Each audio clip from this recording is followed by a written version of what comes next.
تو یہ پہلا وظیفہ جامعہ ترمذی میں انٹرنیشنل نمبر کے مطابق 3505، مشکات میں 2292 نمبر یہ حدیث ہے، اور قرآن حکیم میں تو ہم پڑھ چکے ہیں سورۃ الانبیاء آیت نمبر 87 اور 88 میں آپ صلی اللہ علیہ وسلم نے ارشاد فرمایا کہ یونس علیہ السلام نے مچھلی کے پیٹ میں اپنے رب کو ان الفاظ کے ساتھ پکارا تھا،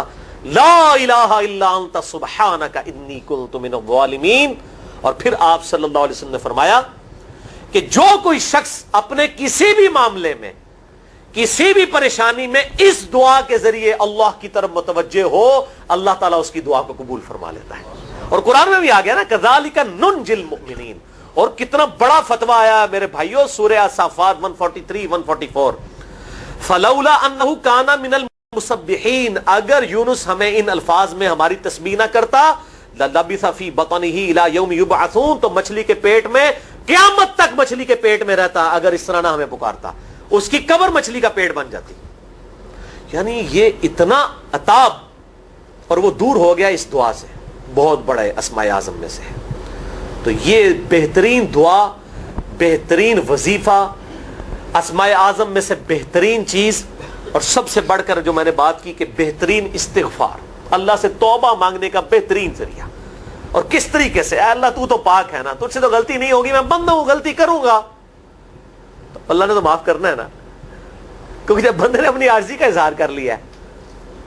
اور اللہ تعالیٰ کو بتایا اللہ یہ تیری کوالٹی ہے، تو غلطی نہیں کرتا، تو میں تو انسان ہوں، غلطی کروں گا۔ تو یہ ہے پہلا وظیفہ۔ دوسرا وظیفہ وہ بھی جامعہ ترمذی میں انٹرنیشنل نمبر کے مطابق 3524 نمبر حدیث ہے، لیکن ترمذی کا طریق جو ہے وہ ضعیف ہے۔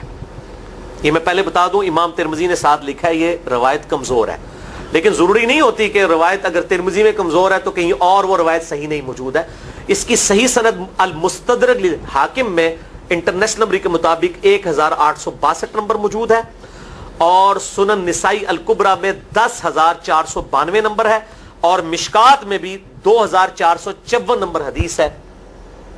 انٹرنیشنل نمبر کے مطابق۔ تو صحیح سند المستدرک للحاکم اور سنن نسائی الکبریٰ کے اندر موجود ہے، اور وہ وظیفہ ہے انس ابن مالک کہتے ہیں اور سعد ابن ابی وقاص کہتے ہیں رضی اللہ تعالی عنہما وعلیہم السلام کہ آپ صلی اللہ علیہ وسلم کو جب کبھی کوئی تکلیف یا پریشانی پہنچتی تو آپ صلی اللہ علیہ وآلہ وسلم ہمیشہ ان الفاظ میں اپنے رب کو پکارا کرتے ہیں، یا حی یا قیوم برحمتک استغیث، اے خود سے زندہ ہر چیز کو تھامنے والے، میں تیری رحمت کے ساتھ تیری مدد کا سوال کرتا ہوں۔ استغیث بولیں گے نا الف کے ساتھ، حمزہ کے ساتھ، تو یہ سنگولر کا صیغہ ہوگا، اور اگر ہم بولیں گے نستغیث نون کے ساتھ تو یہ جمع کا صیغہ بن جائے گا۔ یہ میں اس لیے بتا رہا ہوں، لوگ پوچھ رہے ہوتے ہیں جی بعض جگہ لکھا ہوتا ہے جناب نستغیث، بعض جگہ لکھا ہوتا ہے استغیث، کیا کریے؟ وہ نستغیث جمع کا صیغہ بنا لیا جاتا ہے، جیسے دعا ہے سنن ابی داؤد میں اللہم اجرنی من النار، لیکن اگر جمع کا صیغہ بنائیں گے تو اللہم اجرنا من النار ہو جائے گا۔ اس طریقے سے دعائے قنوت کے الفاظ ہیں اللہم اہدنی فی من ہدیت، تو جمع کا صیغہ ہوگا اللہم اہدنا فی من ہدیت۔ یہاں پر بھی ہے یا حی یا قیوم برحمتک استغیث سنگولر کا صیغہ، اور نستغیث پلورل کا صیغہ، جمع کا صیغہ۔ کتنی بہترین دعا ہے، اے خود سے زندہ ہر چیز کو تھامنے والے، میں تیری رحمت کے ساتھ تیری مدد کا سوال کرتا ہوں۔ تو یہ بھی اب تیسرا وظیفہ جو ہے کمال وظیفہ، صحیح بخاری میں موجود ہے انٹرنیشنل نمبر کے مطابق 4563 نمبر۔ ابن عباس رضی اللہ تعالی عنہما کہتے ہیں وعلیہم السلام، وہ کہتے ہیں کہ سیدنا ابراہیم علیہ السلام کو جب آگ میں پھینک رہے تھے نا، تو ابراہیم علیہ السلام نے اس وقت کہا تھا حسبنا اللہ ونعم الوکیل، ہم نے اللہ ہی پر بھروسہ کیا اور وہی بہتر کارساز ہے۔ اور تمہارے نبی صلی اللہ علیہ وسلم کو بھی جب مصیبت اور پریشانی آتی تھی وہ بھی پڑھا کرتے تھے حسبنا اللہ ونعم الوکیل، ہم نے اللہ ہی پر بھروسہ کیا اور وہی بہتر کارساز ہے۔ اس کے اندر وہ شعر جو بنا دیا نا نعم المولا و نعم النصیر، ویسے الگ سے آیت ہے، الگ سے آیت ہے، لیکن یہ شعر نہیں بنانا، بس اتنا ہی وظیفہ ہے حسبنا اللہ و نعم الوکیل۔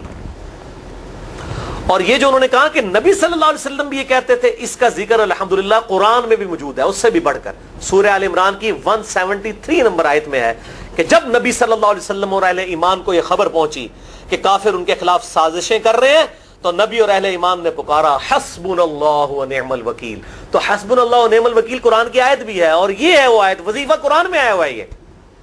آل عمران 173 اور صحیح بخاری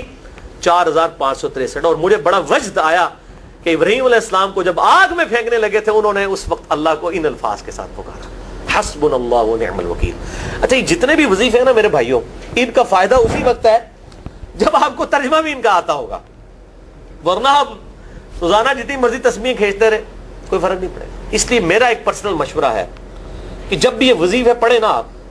اردو ترجمہ بے شک آتا بھی ہو رہا ہے، ایک دفعہ اپنی زبان میں اس کو ریپیٹ کریں.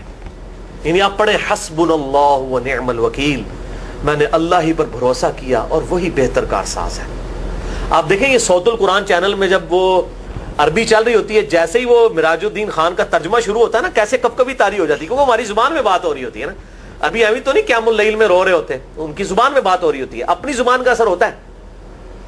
اسی طریقے سے آپ لا الہ الا انت سبحانک انی کنت من الظالمین، یا حسبنا اللہ و نعم الوکیل، یا حی یا قیوم برحمتک استغیث، جو بھی وظیفے پڑھیں نا،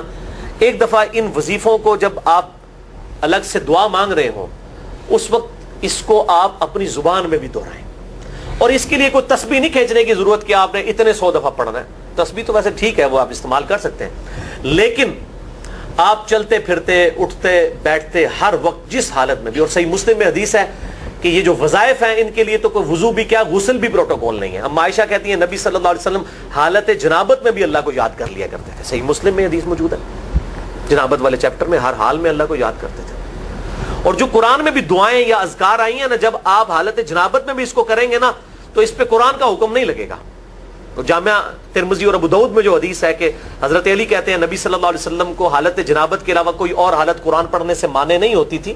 تو اس سے مراد قرآن کی تلاوت ہے. اگر قرآن کی دعائیں جیسے ہیں بسم اللہ الرحمن الرحیم، یہ بھی تو قرآن ہے، سبحان اللہ بھی تو قرآن ہے، الحمدللہ بھی تو، یہ اذکار جو ہے نا، جب آپ اذکار کی نیت سے پڑھ رہے ہوں گے پھر یہ قرآن نہیں شمار ہوں گے، ذکر شمار ہوں گے. اور اس کے لیے نہ وضو پروٹوکول ہے اور نہ غسل کا ہونا ضروری ہے، ہر حال میں اللہ کو یاد کریں.